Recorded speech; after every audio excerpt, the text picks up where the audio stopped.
ओम गणेशाय नमः। आज हम शरद पूर्णिमा की कथा सुनेंगे, जो कि बहुत ही महत्वपूर्ण कथा है और माना जाता है कि जिस तरह से दिवाली का दिन बहुत ही ज़्यादा शुभ और धन को अपनी तरफ खींचने के लिए होता है, उसी तरह उससे भी ज़्यादा अगर कोई शुभ दिन होता है तो वो शरद पूर्णिमा होता है। और इस दिन माता लक्ष्मी को बहुत आसानी से प्रसन्न किया जा सकता है। थोड़ी सी विधि और उपाय अगर हम कर लेते हैं तो सदा के लिए स्थायी निवास माता लक्ष्मी का हमारे घर में हो जाता है। माना जाता है कि चंद्रमा भी समुद्र से ही उत्पन्न हुए हैं और लक्ष्मी माता भी, जैसे हम जानते ही हैं, कि उनकी भी उत्पत्ति समुद्र से ही मानी जाती है। तो इस तरह से ये दोनों भाई बहन माने जाते हैं। तो यदि हम चंद्रमा की पूजा करते हैं, शरद पूर्णिमा के कुछ उपाय कर लेते हैं, तो निश्चित रूप से माता लक्ष्मी का स्थायी निवास होता है। और इस दिन लक्ष्मी माता के कुछ स्तोत्र भी और श्री सूक्त जी का पाठ अगर किया जाए तो भी माना जाता है कि वर्ष भर आपके घर में कभी भी धन की कमी नहीं आएगी। और एक कथा ज़रूर ही सुननी चाहिए। इस कथा को सुनना अनिवार्य होता है और कथा को बीच में काटना नहीं है और ना ही इसे रोकना है।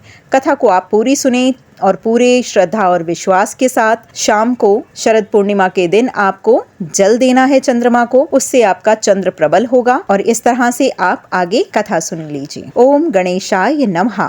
एक पौराणिक कथा के अनुसार एक साहूकार की दो बेटियां थीं।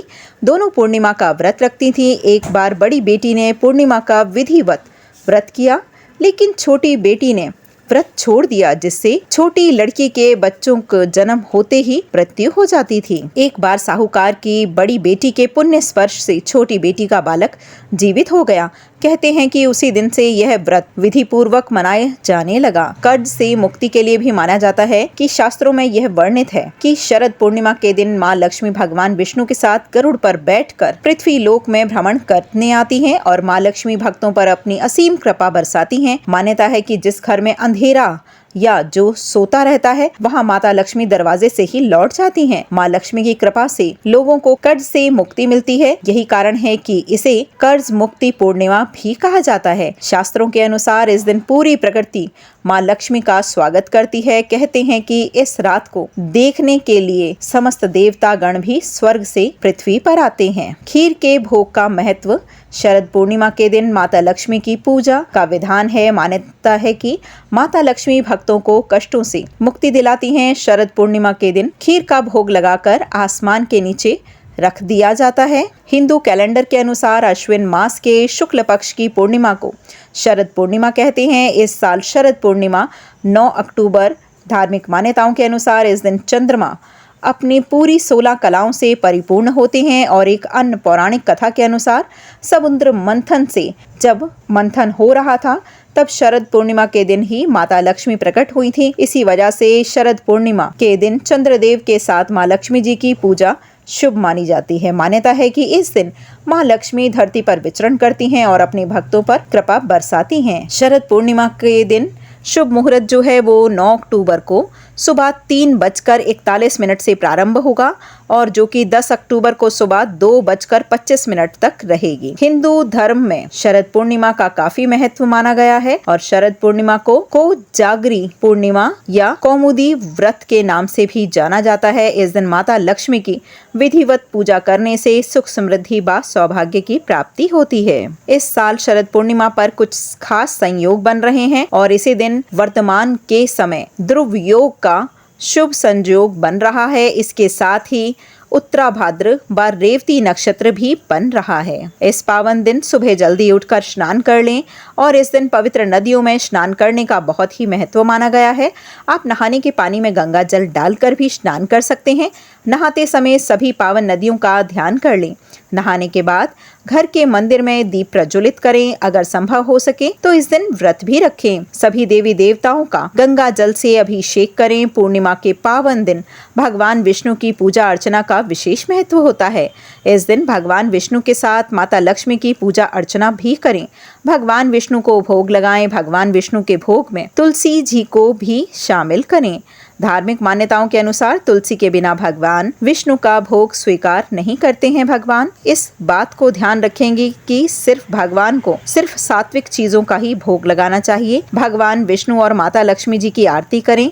इस पावन दिन भगवान विष्णु और माता लक्ष्मी जी का अधिक से अधिक ध्यान करें। पूर्णिमा पर चंद्रमा की पूजा का भी विशेष महत्व होता है। चंद्रोदय होने के बाद चंद्रमा की पूजा अवश्य करें। चंद्रमा को अर्घ देने से दोषों से मुक्ति मिलती है और चंद्रमा ठीक होते हैं। इस दिन जरूरतमंद लोगों की मदद जरूर करें। अगर आपके घर के आसपास कोई गाय हैं या तो गाय को भोजन आप दे सकते हैं, तो गाय का भोजन जरूर निकालें और गाय को भोजन कराने से कई तरह के दोषों से मुक्ति प्राप्त होती है। ओम गणेशाय नमः। आज हम शरद पूर्णिमासी की कथा सुनेंगे, जिसे शरद पूर्णिमा भी कहा जाता है। इसे और भी कई नामों से पुकारा जाता है। इसकी कथा इस प्रकार है।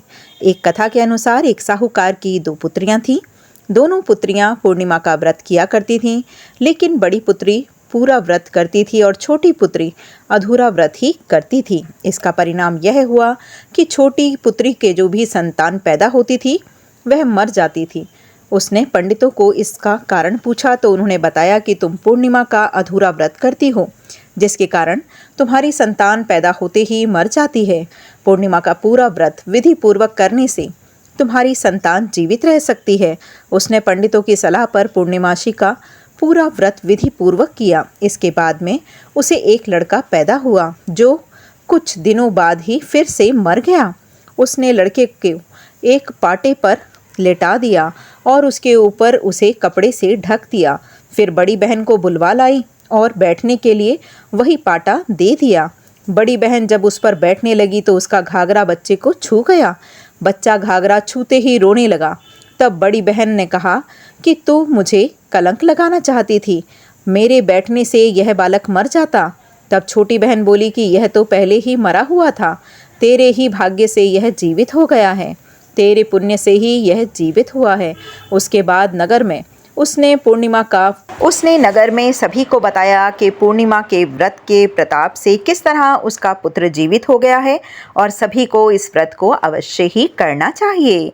बोलो लक्ष्मी नारायण भगवान की जय।